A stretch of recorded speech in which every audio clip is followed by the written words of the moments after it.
Покажу полочки из плитки, из керамогранита, которые я сделал. Вот здесь вот под гипсокартоном ванная. Вот. Заказчики захотели полочки. Ну, вот сделал. Прикинул по времени.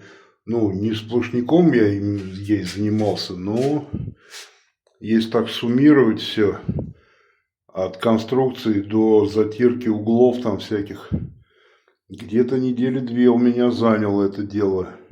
Тем более, что я тут раскладку плитки несколько упростил, чем надо было бы делать, наверное. Вот, все углы запилены на 45.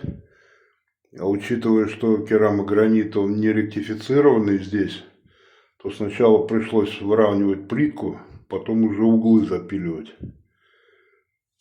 Вот. Ну, неплохо получилось, нормально.